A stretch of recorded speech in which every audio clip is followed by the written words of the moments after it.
Meu Deus. Que finalzinho de jogo, cara. Até parecia final de campeonato aí, né? Corinthians 1 em Fortaleza, uma vitória não veio, mas bora falar o que foi esse jogo.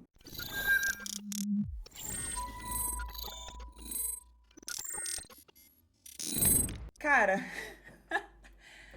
Corinthians, que fase que tá o meu Corinthians, hein? Meu Deus do céu, meu Deus do céu, gente. Bom, né, vamos falar um pouquinho do que foi esse jogo, né? Corinthians 1 e Fortaleza 1. E tem algumas coisas pra gente pontuar, coisas positivas e coisas negativas, obviamente. Mas assim, cara, vamos começar do início, né? Vamos logo de cara aí pro primeiro tempo. A gente já viu algumas mudanças ali do Luxemburgo, né? A gente viu um time com mais garotos, a gente pode dizer assim.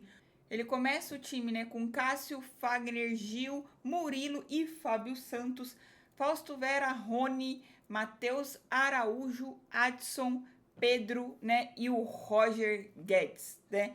Esse foi o time aí que iniciou o jogo, né? Que iniciou a partida. E a gente viu alguns moleques, né? Alguns meninos da base ali. O Murilo, ele já vem ganhando a posição nos últimos jogos aí. A gente viu, né? O Adson também no último jogo foi bem, então era justo ele começar. A gente já viu o Pedro de titular e o Yuri Alberto fora do jogo, né? E o Matheus Araújo também ali no lugar do Giuliano, né? Então a gente viu um time mais jovem. E confesso pra vocês assim, o primeiro tempo não foi aquele jogo de tipo de encher os olhos, né? Até brinquei no momento que eu tava assistindo, falei assim, meu Deus, é aquele jogo que você pode fechar os olhos, dormir um pouquinho e acordar que vai estar igual. Mas assim, por mais que seja um jogo difícil de você assistir no primeiro tempo, que foi aquele jogo meio morno, sabe? Que não acontece nada, né? Até os minutinhos finais ali do primeiro tempo. Mas se a gente pegar o Corinthians anterior do próprio jogo contra o Independente Del Valle, contra o Palmeiras, os outros times aí, a gente viu o time do Corinthians assustado, desorganizado.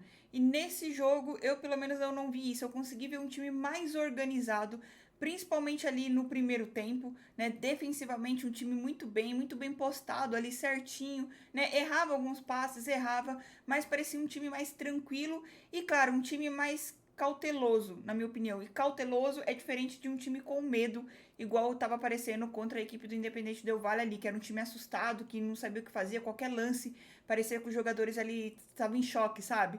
Nesse jogo não, achei o time bem mais postado, mas com os jogadores ali um pouquinho mais cautelosos, principalmente no primeiro tempo, tendo paciência, a gente pode dizer assim, não tendo aquela afobação de querer resolver logo o jogo e tudo mais. Então o primeiro tempo, né, ficou 0 a 0. O Corinthians teve algumas chances ali que a bola bateu na trave e tudo mais, né? Os pontos negativos para mim, cara. Fábio Santos, gente, todos os jogos o Fábio Santos está sendo humilhado, cara. Todo jogo, né? Eu esqueci o nome do jogador do Fortaleza ali, mas, cara, teve dois lances, assim, grotescos em cima do Fábio Santos, que os caras conseguem driblar ele numa facilidade e o Fábio Santos não consegue, mano. Ele não consegue acompanhar e ele tenta ainda, ele tenta interceptar a jogada, até tentando fazer falta, segurar os caras e nem assim ele consegue, mano. Tá triste de ver aí o fim de carreira do Fábio Santos aí, tá sendo horrível, né? Se ele tivesse encerrado a carreira aí na temporada passada, ele ainda encerraria em alta, né? Chegando numa final de Copa do Brasil, sendo importante na Copa do Brasil, mas o fato é que o Fábio Santos ele já vinha numa decadência, cara, né? Aí renovou por mais esse ano, tudo bem, né? Que importa o dinheiro ali pra ele, mas o fato é que o Fábio Santos, meu Deus, cara, meu Deus, né? Pra mim, esse foi o ponto negativo, o Fábio Santos. E aí a gente também teve. Cara, não gostei do Pedro nessa partida. Meu Deus do céu. Toda hora na banheira, né? Caramba, Pedro. Meu Deus, você não sabe o que é impedimento na base, não. O Pedro é um garoto aí que a gente tem que é promissor da base, todo mundo fala dele, né? Mas não tava bem nessa partida, tomava umas decisões erradas ali.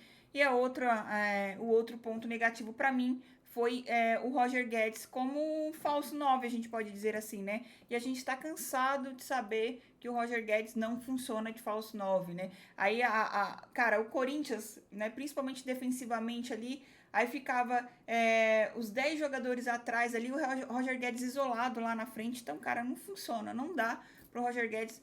Você tira o nosso melhor jogador da posição que ele rende mais, né? Que é como ponta ali. Então, esses foram os 3 pontos negativos para mim nesse primeiro tempo. Mas, em contrapartida, né, eu achei que o time foi bem defensivamente, estava organizado.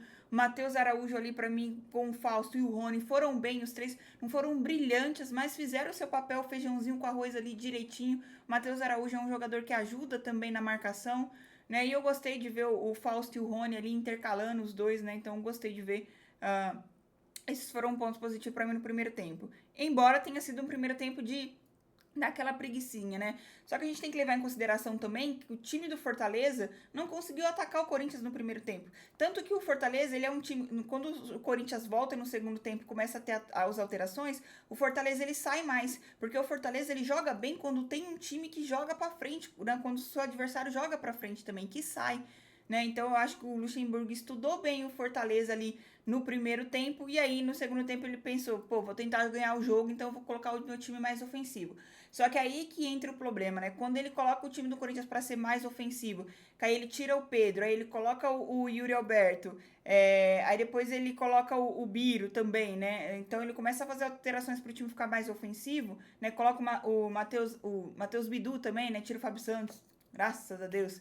Né? Aí o time fica mais ofensivo, mas consequentemente o time acaba ficando mais frágil, mais vulnerável aí, porque perde o poder de marcação.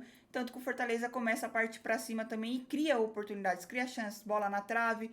Teve o lance do gol lá, né, que estava impedido por isso aqui, né, mais uma vez ali, estava impedido por pouco. E, enfim, aí o Corinthians vai com as alterações, mas aí o Fortaleza ele começa a jogar, começa a se impor, e aí consegue fazer o golzinho, né? Cara, é inacreditável o gol que os caras fazem, mano, contra o Corinthians. Meu Deus do céu, né? Meu Deus. E aí começa, né? O Corinthians toma o gol, aí a gente pensa, meu, cara, o Corinthians vai desabar de novo. O psicológico do time vai lá no chão. Porque a gente sabe que, além do cansaço físico, que pra mim é um absurdo, né? Porque os caras tiveram 2 pré-temporadas, mas se os caras não treinam, é óbvio que vai perder o fôlego fácil, né?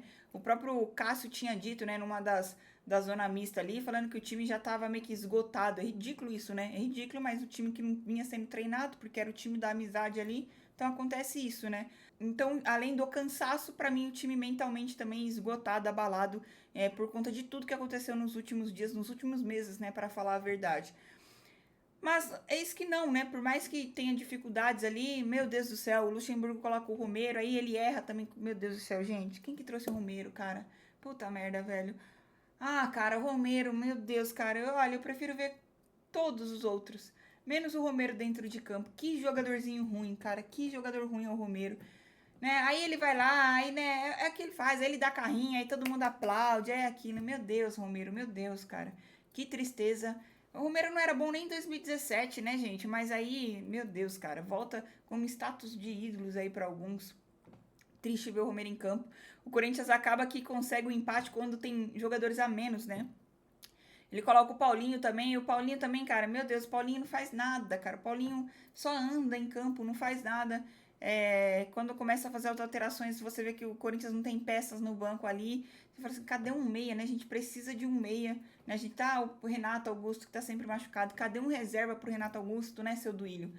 Enfim, mas aí o Corinthians, né, não desiste ali, os jogadores, né, começam a ir pra cima, tanto que faz o gol ali, né, faz aquele gol meio que chorado, né, a gente pode dizer assim, mas um gol do Yuri Alberto, né, pra sair a zica dessa vez sem estar impedimento, um gol que se inicia com ele ali praticamente, né, num lance que ele quase que ele perde o domínio da bola, mas ele consegue passar pro Roger Guedes, aí o Roger Guedes faz o lançamento, né, o cruzamento ali, e acaba que o goleiro e o zagueirão ali, né, eles se trombam e a bola sobra no pé do Yuri Alberto, só faltava ele errar, né, mas não, Yuri Alberto vai lá, caixa, Corinthians e Fortaleza 1-1, e, cara, um resultado que não é bom, né, obviamente que a gente queria a vitória, mas diante do cenário atual do Corinthians, a gente pode considerar como um resultado ok, né, triste falar isso, mas é a realidade. Se a gente analisar a situação do clube, a crise que o Corinthians vive,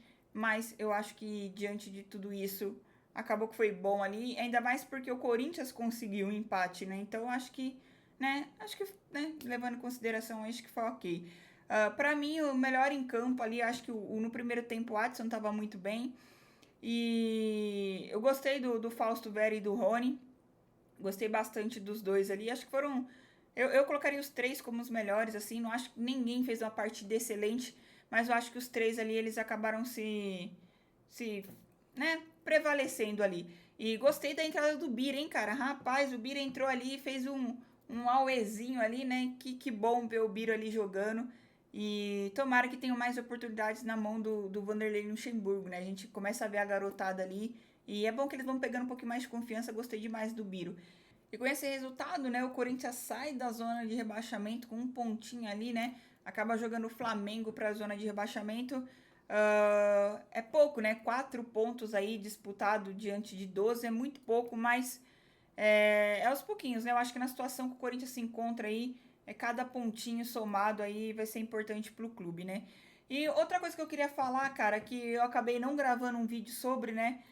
É sobre os protestos, né? Sobre que o protesto que aconteceu sábado, né? Eu queria comentar um pouquinho sobre, tipo assim, totalmente fora de hora, né? E não é nem de falar que, não foram lá pressionar. Honestamente, eu acho que quando a torcida vai lá e recepciona jogador e não sei o que, né? A gente vê aquela nhaca em campo, assim. Eu acho que tem que protestar sim, mas, mano, qual o time, né? Agora que foram lá protestar, né? Por que não fizeram isso quando o Corinthians caiu contra o Ituano, né? Mano, é ridículo isso. Aí a própria torcida organizada lá cobrando o Duílio por conta de ter mantido o Fernando Lázaro, né? Colocado um cara no cargo que não é treinador, sendo que foram eles mesmos ali, né? A própria Gaviões da Fiel, quando o Corinthians foi lá, anunciou o Fernando Lázaro como treinador, foi lá, emitiu notinha, aplaudindo e tudo mais. Quanta hipocrisia, né? E se fosse cobrar, por que não cobrou quando saiu do Ituano? Né? Então, tipo assim, mano, totalmente fora de time ali, isso que eles fizeram. Mas também tenho que dar ressalvas aqui pro Vanderlei Luxemburgo, que no momento que tava tendo lá o protesto, ele apareceu, né? Parabéns, né, senhor Duílio Monteiro Alves. Achou um escudo, né? Achou um escudo ali. Tudo bem que o Luxemburgo, claro, não tem nada a ver com isso, né? Então, tipo assim, foi meio que naquela pra ganhar a torcida e conseguiu de fato, né? Mas mostra ali, ele acabou ganhando os pontinhos ali com a torcida, né? E o Duílio e a sua diretoria incompetente ali acabou ganhando um escudo, né? Essa é a realidade. Porque cadê que Duílio apareceu? Não aparece, né? Duílio só aparece na hora de fazer memezinho, né? De silêncio. Duílio tá trabalhando. Aí ele começa a aparecer, né? Esse é o senhor Duílio Monteiro Alves. Mas para colocar um treinador de escudo ali, eu acho que foi sim parte próprio do Vanderlei Luxemburgo, né? A atitude que ele teve, né? Parabéns pela atitude que ele teve ali. Mas é isso, né? Enfim, vamos ver o que acontece nos próximos jogos. Corinthians tem aí Cara, o Corinthians tem uma sequência de jogos bem complicada, né? Tem só pelo Campeonato Brasileiro, tem Botafogo, tem São Paulo, tem Flamengo, olha, tem Fluminense, cara, esse mês de maio, né? Fora os jogos da Libertadores, né? E os jogos aí também da Copa do Brasil, que vai ser extremamente difícil. Mas conseguimos um pontinho ali, vamos ver se dá um up aí nesse time. E já deu pra ver algumas coisinhas do Vanderlei Luxemburgo, né? Vamos ver se o time evolui de fato. Enfim, esse foi o pós-jogo e antes de encerrar eu queria deixar um agradecimento aqui, um salve para os membros do canal, né? O Cena da Fiel, o Blackman, o Vinícius, que é o Vini Pedrosa, e o Emerson Hiroshima. Um salve especial aí para vocês que fortalece o canal aqui sendo membro, né? E você pode ajudar aqui o canal também curtindo o vídeo aqui, né? Deixando seu like e também responda aqui nos comentários o que você achou do jogo do Corinthians, se você conseguiu já ver alguma evolução ou você acha que tá muito cedo aí. Mas me fala, o que você achou desse time comparado ao time que jogou contra o Independente Del Valle? Enfim, esse foi o pós-jogo, é nóis, respeita as minas e vai Corinthians!